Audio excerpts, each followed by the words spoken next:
नमस्कार दोस्तों, स्वागत है आपका वीके न्यूज में। खबर है राहुल गांधी को लेकर, जो कि एक नई मुसीबत में फंसते हुए नजर आ रहे हैं। गुलाम नबी आजाद, जो कि कांग्रेस पार्टी के कभी बेहद करीबी रहे, उन्होंने एक ऐसा दावा किया है, एक ऐसा आरोप लगाया है जिसके बाद संभवतः राहुल गांधी की मुश्किलें बढ़ सकती हैं। बीजेपी ने इस दावे के बाद में अपने हमलों को तेज कर दिया है। लोग शरद पवार के उस बयान को भी इस हमले के साथ में जोड़ रहे हैं, जिसमें शरद पवार ने कहा था हिंडनबर्ग की रिपोर्ट पर सवाल उठाते हुए कि हिंडनबर्ग की रिपोर्ट में जो कुछ भी लिखा गया है उनमें किन लोगों के इंटरव्यू किए गए, और साथ ही उन्होंने यह भी कहा था कि इस रिपोर्ट का मकसद क्या है। उन्होंने साथ ही यह भी कहा था कि शायद किसी को बदनाम करने के लिए रिपोर्ट जो है वो पेश की गई है। और उन्होंने साथ ही बात की थी भारत की अर्थव्यवस्था की, कि इससे भारत की, इस तरह की खबरों से भारत की अर्थव्यवस्था जो है प्रभावित होती है। लेकिन इस बीच तथाकथित बिजनेसमैन का जिक्र हुआ है। गुलाम नबी आजाद ने आरोप लगाया है कुछ खास बिजनेसमैनों से राहुल गांधी विदेशों में मिलते हैं। कौन है वो बिजनेसमैन? क्या वो बिजनेसमैन अडानी के कॉम्पिटिटर्स हैं?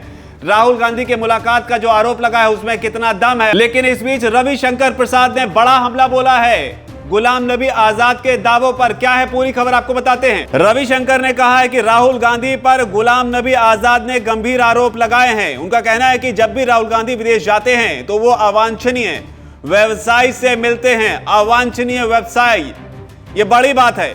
अब ऐसे में सवाल उठता है कि राहुल किस किस से मिलते हैं, उनके मिलने का एजेंडा क्या होता है? क्या वो भारत विरोधी व्यवसायियों के साथ मिलकर देश को कमजोर करने का काम कर रहे हैं? तो ये रविशंकर प्रसाद ने बड़ा हमला बोला है गुलाम नबी आजाद के दावों के आधार पर। रविशंकर ने इसके आगे राहुल गांधी पर हमला बोलते हुए कहा है कि राहुल जब भी विदेश से लौटते हैं तो उनका हमला देश व पीएम मोदी के ऊपर और तेज हो जाता है। क्या वो देश विरोधी व्यापारियों के साथ काम कर रहे हैं?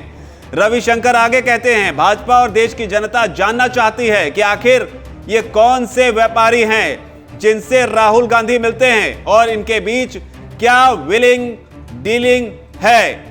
तो ये बड़ा हमला बीजेपी की तरफ से राहुल गांधी पर। रविशंकर प्रसाद यही नहीं रुके, उन्होंने राहुल गांधी पर हमला बोलते हुए आगे कहा कि वो बोफोर्स केस के खिलाफ कुछ क्यों नहीं बोल रहे हैं। साथ ही उन्होंने ये भी पूछा कि उन्होंने क्वात्रोची को जिस प्रकार से भगाया उस पर कुछ कहा। इतना नहीं, भाजपा सांसद ने नेशनल हेराल्ड केस के मामले पर भी राहुल पर वार किया है। उन्होंने कहा है कि नेशनल हेराल्ड केस जिसमें राहुल गांधी खुद बेल पर है, उस पर उनका क्या कहना है? राहुल गांधी का आखिर एजेंडा है क्या? लेकिन बड़ी बात, आखिर ये पूरा विवाद खड़ा कहां से हुआ? तो आपको बता दें कि राहुल गांधी ने हाल ही में एक ट्वीट किया जिसमें उन्होंने दावा किया कि 5 पूर्व कांग्रेस नेता अडानी मामले से ध्यान भटकाने के लिए भाजपा के औजार बन गए हैं। राहुल गांधी ने इन पूर्व कांग्रेस नेताओं में गुलाम नबी आजाद का नाम भी लिया। इस पर एक इंटरव्यू में गुलाम नबी आजाद ने राहुल गांधी के दावे पर उनकी प्रतिक्रिया पूछी गई तो गुलाम नबी आजाद ने कहा कि मेरे मन में गांधी परिवार के लिए बहुत इज्जत है, इसलिए मैं उनके परिवार के खिलाफ कुछ नहीं बोलना चाहता, वरना मैं ऐसे उदाहरण दे सकता हूं जहां वो विदेश जाकर अवांछित उद्योगपतियों से मुलाकात करते हैं। तो राहुल गांधी ने हमला तेज करने की कोशिश की। अडानी का नाम लेकर 5 उन नेताओं का जिक्र किया जिन्होंने कांग्रेस पार्टी को छोड़कर विपक्ष में बैठने का या कांग्रेस पार्टी के विरोध में जाने का फैसला किया। लेकिन अब एक एक कर राहुल गांधी पर भी हमले तेज हो गए हैं। हेमंता ने हमला किया जहां पे उन्होंने बड़े संकेत दिए कि आने वाले दिनों में राहुल गांधी की मुश्किलें बढ़ सकती हैं। अनिल एंटनी ने भी हमला बोलते हुए राहुल गांधी को एक महज ट्रोल करार दिया कि वो एक राष्ट्रीय पार्टी के नेता के तौर पर नहीं बल्कि महज एक ट्रोल की तरह बात करते हैं। लेकिन अब इस मामले में गुलाम नबी आजाद ने जो हमला बोला है वो अब तक का सबसे बड़ा हमला कहा जा सकता है, क्योंकि गुलाम नबी आजाद ने जो दावा किया है अवांछनीय व्यवसायी, ये कौन है?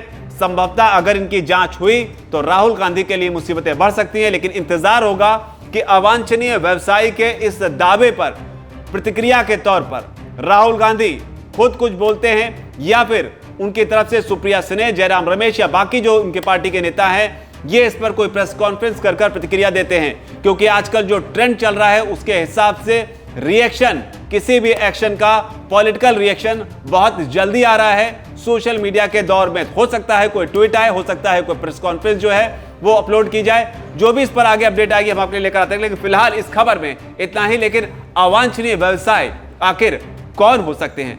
आप अपनी राय नीचे कमेंट सेक्शन में जरूर लिखें। धन्यवाद। वीके न्यूज, राष्ट्र के नाम।